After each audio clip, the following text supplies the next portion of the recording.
देख रहे हैं स्वदेश लाइव और मैं रत्नेश हूं।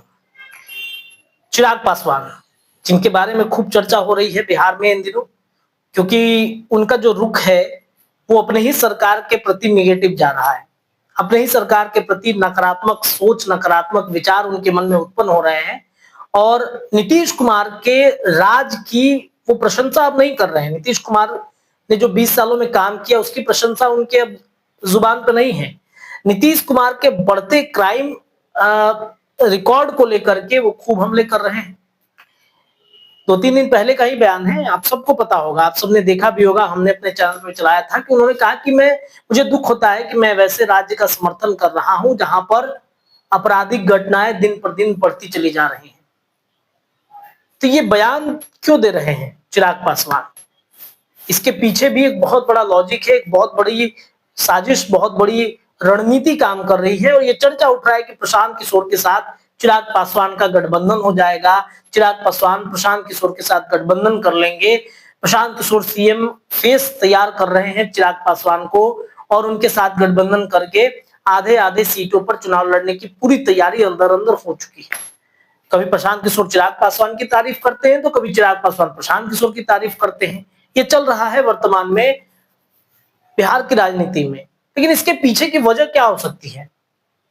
इसके पीछे की वजह कई राजनीतिक जो विश्लेषक हैं जिनसे बातचीत होती है हमारी, जो ये कहते हैं कि भारतीय जनता पार्टी के सहयोग से चिराग पासवान ये सब कुछ कर सकते हैं। कुछ अगर बैकग्राउंड देखा जाए या फिर कुछ अगर परिस्थितियां देखी जाए चिराग पासवान के लिए, तो वो कुछ इस प्रकार है कि चिराग पासवान का समर्थन तो भारतीय जनता पार्टी का है, नरेंद्र मोदी की सरकार को बचाने का है, ना कि नीतीश कुमार की सरकार को बचाने का है। क्योंकि नीतीश कुमार के सरकार को बचाने के लिए ना तो चिराग पासवान के पास कोई विधायक है, ना तो चिराग पासवान के पास कोई एमएलसी है।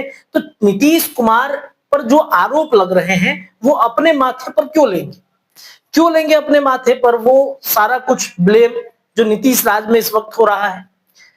बिहार में अगर चिराग पासवान प्रचार प्रसार करने किसी भी क्षेत्र में जाएंगे तो उनके ऊपर, उनके गठबंधन के ऊपर भले ही आरोप लगे कि नीतीश कुमार के राज में आपराधिक घटनाएं बढ़ गई हैं, अपराध नहीं रुक रहा है, नीतीश कुमार के राज में भ्रष्टाचार बढ़ गया, जो ब्लॉक है, जो अधिकारी हैं, अंचल अधिकारी हैं या फिर कई ऐसे विभाग है, सरकारी विभाग जहां पर बिना घूस दिए काम नहीं होता है।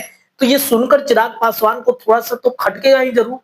उनको लगेगा कि ये सब आरोप मेरे ऊपर क्यों लग रहा है, जबकि मेरा तो कोई नीतीश कुमार का समर्थन भी नहीं है, कोई विधायक भी नहीं है, एमएलसी भी नहीं है। अपने छवि को स्वच्छ रखने के लिए चिराग पासवान काम कर रहे हैं और इस वजह से ये बयान उनको देना पड़ रहा है। 2020 में यही चिराग पासवान खिलाफत में लड़े थे नीतीश कुमार के और जिसकी वजह से नीतीश कुमार की पार्टी 45 सीटों पर आकर सिमट गई थी। और एक बार फिर से, चूंकि 2020 मजबूरी थी और 2025 जरूरी है, नीतीश कुमार को हटाना, नीतीश कुमार को कुर्सी से अलग कर देना भारतीय जनता पार्टी के लिए बहुत आसान नहीं है। क्योंकि बीजेपी ये जानता है कि नीतीश कुमार के सांसद आज भले ही हमारा समर्थन कर रहे हैं, लेकिन अगर नीतीश उधर चले जाएंगे तो ऐसे बहुत कम ही सांसद होंगे जो हमारे साथ रुकेंगे। नीतीश के साथ वो भी जा सकते हैं।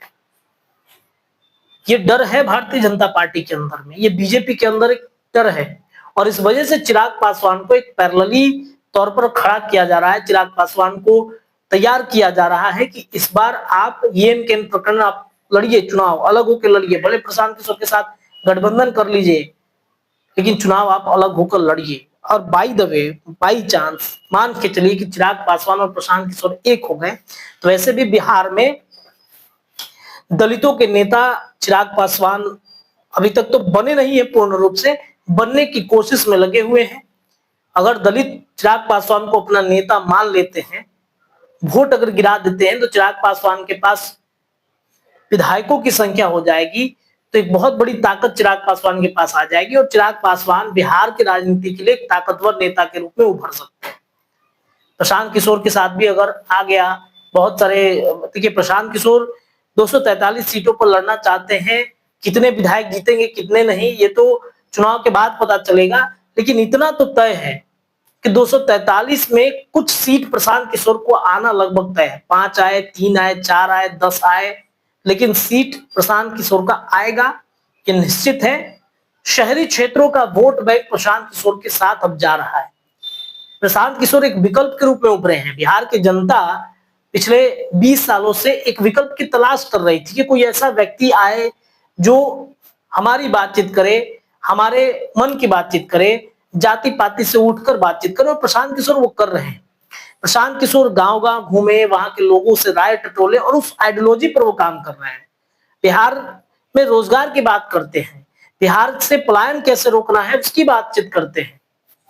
बातचीत तो तेजस्वी भी करते हैं, लेकिन क्या तेजस्वी यादव पलायन रोक पाए? जो वो कहते हैं कि 17 महीनों की सरकार में हमने रोजगार दिया लोगों को, तो 17 महीने में आपने क्यों नहीं किसी फैक्ट्री को चालू कराने के लिए नीतीश कुमार के पास लेटर लिखा, नीतीश कुमार से बातचीत की, उन्होंने करने की कोशिश की? ये देखिए, ये हम भी नहीं कह रहे कि प्रशांत किशोर अगर आ जाएंगे तो बिहार में फैक्ट्री चालू ही हो जाएगा या पलायन रुक भी जाएगा। ये बहुत मुश्किल है कहना। बिहार में पलायन रोकना बहुत मुश्किल है, लोगों को समझाना बहुत मुश्किल है। लेकिन अगर शहरी क्षेत्रों का वोट प्रशांत किशोर के साथ जुड़ रहा है तो कुछ जगहों पर प्रशांत किशोर डैमेज जरूर करेंगे। वही स्थिति चिराग पासवान के साथ भी है। चिराग पासवान के साथ जो इन दिनों यात्रा पर है, मतलब किसी भी क्षेत्र में आप चले जाइए, जो भीड़ उनके साथ जुड़ रहा है, युवाओं का भीड़ जुड़ रहा है, वो भीड़ और प्रशांत किशोर की भीड़ के ऊपर मिला दिया जाए तो कुछ सीटों पर डैमेज तो जरूर कर सकते हैं। तो बिहार में तेजस्वी यादव, भारतीय जनता पार्टी, नीतीश कुमार को डैमेज करने के लिए चिराग और प्रशांत किशोर का गठबंधन संभवतः हो सकता है। हालांकि प्रशांत किशोर तो यह दावा करते हैं कि हम किसके साथ गठबंधन नहीं करेंगे, लेकिन राजनीति है, कुछ भी संभव हो सकता है। गठबंधन करेंगे तो कितना फायदा होगा ये चुनाव के समय दिखेगा। आपको क्या दिख रहा है अपनी प्रतिक्रिया कमेंट में डालिएगा। चैनल को सब्सक्राइब अभी तक आपने नहीं किया है तो जरूर कर दीजिएगा। बहुत बहुत शुक्रिया।